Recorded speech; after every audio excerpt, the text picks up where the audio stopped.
Buenas noches, les saluda José Alberto Dávila Inocente. Soy estudiante de doctorado de la Universidad Nacional Daniel Alcides Carrión en la mención de educación. Y hoy les voy a hablar acerca de la educación del futuro, de qué es lo que nos compete a nosotros como maestros, y ahora en este caso doctorándose en educación, acerca de lo que es la educación dentro de los cánones que ya van a venir a través del tiempo. Nosotros entendemos ahora que educar se ha convertido muchas veces en una rutina de meramente transmisión de conocimiento. Transmitimos el conocimiento a nuestros estudiantes, algo así como si ellos fueran un vaso vacío y nosotros tuviéramos un cántaro lleno y pudiéramos verter en ellos netamente conocimiento. Sin embargo, muchas tendencias educativas contemporáneas plantean que esto está mal, que esto no debería de ser así. Incluso lo plantea Paulo Freire dentro de sus perspectivas educativas, ¿no? Una educación de la liberación, una educación de la mente. Este pedagogo brasileño nos plantea que el ser humano está oprimido desde la perspectiva social, dada su educación bancaria, desde el término de que el docente es el que maneja todos los conocimientos, mientras que el estudiante no sabe literalmente nada. Dentro de estos aspectos de la educación, nosotros hemos visto por conveniente hablar de un filósofo francés que ha planteado unos temas, unos tópicos que como docentes debemos de entender dentro de nuestra carrera para el proceso de la enseñanza dentro de nuestras instituciones. Hablamos de una educación del futuro y para hablar de eso primero quisiera ahondar en el tema de qué es educar. ¿Desde qué perspectiva podemos ver la educación? Esto desde que uno es estudiante de educación en las facultades. Ha ido evolucionando y cambiando dentro de cada persona, ¿no? Porque uno entra a las facultades de educación con cierta perspectiva, pero una vez que va ya dentro de la carrera, va dentro del propósito de la misma y va conociendo todos los aspectos en la convivencia educativa con estudiantes y la comunidad educativa, tu pensamiento va evolucionando. En el caso mío fue así. Yo fui evolucionando el pensamiento de docente a través del tiempo. Un pensamiento bastante básico y arcaico al inicio, algo bancario, y ahora estoy en el proceso de transición al ir a un concepto de pedagogía y de docencia mucho más humano. Dentro de esta perspectiva, me pareció muy interesante hablar de este filósofo Edgar Morin dentro del concepto de educación del futuro.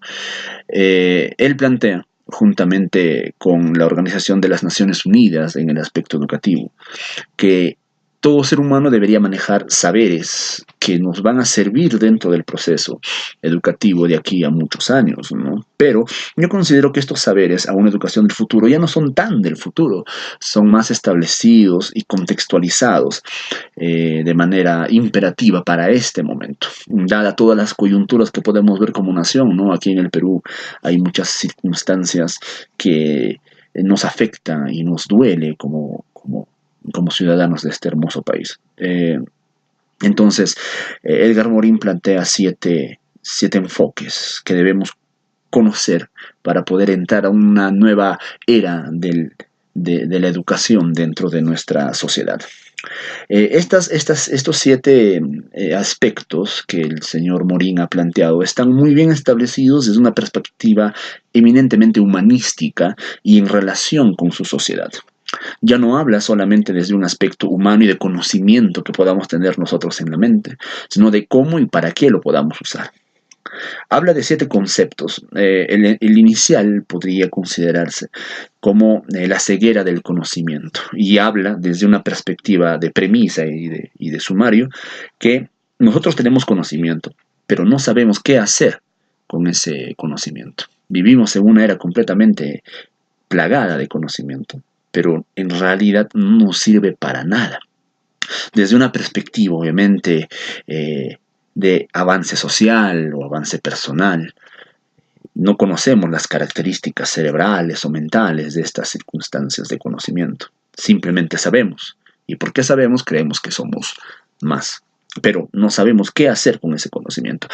Morín plantea que el hecho de tener mucho conocimiento nos induce al error en base a una ilusión de que el tener conocimiento ya es algo muy importante, cosa que no necesariamente es. Es cierto, tener conocimiento es algo básico, pero tenemos que aprender y saber qué hacer con ese conocimiento. Entonces, la educación debería introducir a las personas al estudio de las características cerebrales, mentales y culturales de ese conocimiento, cosa que pueda tener un beneficio, no solamente para mí como persona, sino también para mi sociedad. El segundo principio nos comenta Morin acerca de un conocimiento pertinente, un conocimiento importante, un conocimiento que nos pueda dar luces de lo que realmente queremos. Esto hace que nosotros entendamos que el conocimiento nos sirva para que nosotros podamos abordar no solamente mis problemas personales, sino los problemas globales dentro de nuestra comunidad. Esto me lleva a la pregunta de entender y de saber de que para qué una persona estudia una carrera universitaria o técnica. ¿Cuál es el propósito de que una persona estudie una carrera universitaria o técnica? Si yo, por ejemplo, planteo los aspectos de que una persona puede estudiar una carrera universitaria o técnica, lo hace de una perspectiva personal para poder salir adelante, y yo como persona. Pero la pregunta que planteo es, muchos de nosotros nos preguntamos cómo esa carrera universitaria va a poder beneficiar a mi sociedad, va a poder beneficiar a mi entorno. ¿Yo qué puedo hacer con esa carrera universitaria o técnica? ¿Solamente me beneficiaría yo o también podría beneficiar a otras personas? Este aspecto empático es el que nos plantea Morin en su segundo principio, ¿no? Que este conocimiento sea pertinente para englobar y atacar los problemas que tenemos en nuestro entorno. Un tercer principio que nos plantea Morin, que es muy interesante, es acerca de la condición humana, enseñar a las personas a ser humanos. Ya no solamente enseñar las ciencias fácticas, ¿no? Sino simplemente enseñarnos a qué significa y cómo podemos comportarnos como seres humanos. La condición humana es algo que lastimosamente se ha perdido en estas ideas desde el aspecto de pensar que yo, por tener poder, puedo pisotear los derechos de los demás, o que simplemente por el hecho de necesitar algo puedo llegar a matar a otra persona para conseguir esa necesidad. Entonces, si no sabemos qué significa ser humanos, no estamos dentro de un principio de sociedad en este nuevo principio de educación. Como cuarto principio, Morin nos plantea enseñar la identidad terrenal. Es cierto, nosotros como habitantes de un país tenemos identidad o que sentimos el amor por una nación, pero ahora debemos trasladar ese amor de una nación a tu planeta y a considerarnos ya no solamente, en nuestro caso, habitantes del Perú, sino habitantes del planeta y aprender a cuidar este planeta y amarlo desde esas perspectivas. Es un principio muy interesante dado que ya está englobando el aspecto educativo, no solamente desde el patriotismo hacia una nación en concreto, sino hacia todo nuestro planeta.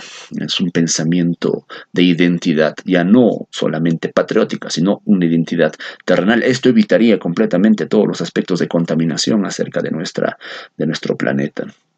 El punto 5 habla acerca de enfrentar las incertidumbres, o sea, que el ser humano sepa cómo poder enfrentar las sorpresas, lo inesperado, las cosas que como aspecto común en el ser humano nos pueden venir de la nada y que a veces nos pueden derrumbar. La mente humana debe estar preparada para afrontar lo inesperado. Y Morin plantea que este principio es un saber fundamental para que los seres humanos a través del tiempo podamos vivir en armonía y en sociedad. El sexto principio, ya terminando, es enseñar la comprensión.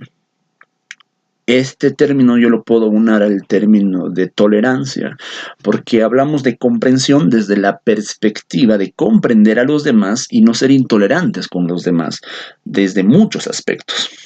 Entonces, considera Morin que la incomprensión es un síntoma de barbaridad dentro del ser humano y que para atacar a ese síntoma de incomprensión debemos de conocer las causas de esa misma incomprensión, cosa que podamos atacarla y podríamos acabar con racismo, xenofobia, desprecios y todas las demás lacras que puedan generar estos aspectos. Y como último principio, habla acerca de la ética del ser humano. Él utiliza el término antropoética. Habla acerca de una trilogía de individuo, sociedad y especie, y que los tres están completamente ligados para poder entrar a un principio de convivencia humana. Este principio es como la sumatoria de todas los seis anteriores, ¿no? Porque en el momento en el cual él habla de que el individuo pertenece a una sociedad y que formamos parte de una especie, que en este caso es la especie humana, habla acerca de una visión holística de la sociedad, en la cual nosotros podamos ser entes nutritivos para ella, y que la sociedad nos nutra y recíprocamente nosotros nutramos a la sociedad, llegamos de nuestra especie humana una especie mucho más digna. Morín está escapando mucho de los aspectos educativos tradicionales que incluso nosotros en nuestra etapa de colegio o etapa de formación universitaria hemos sido víctimas, por lo pronto lo puedo plantear desde esta perspectiva. Estos 7 principios abren una puerta a un aspecto educativo mucho más humano y mucho más holístico, mucho más integral para los seres humanos. Esto fue todo.